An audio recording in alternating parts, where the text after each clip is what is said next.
Hello everyone and welcome to Online Help Guide. Today in this video, I'm going to show you how to download or install Hdfc Mobile Banking app 2023.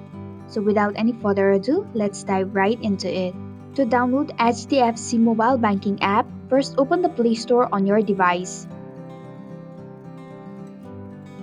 Tap the search bar at the top and type in Hdfc Mobile Banking app.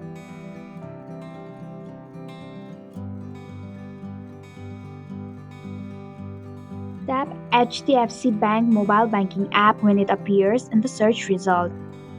Now tap on the install button. This process may take a few minutes.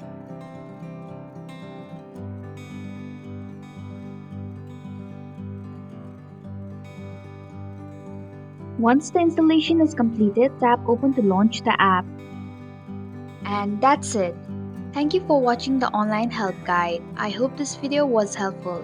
If it was, please hit the like button and comment if you have any questions or feedback.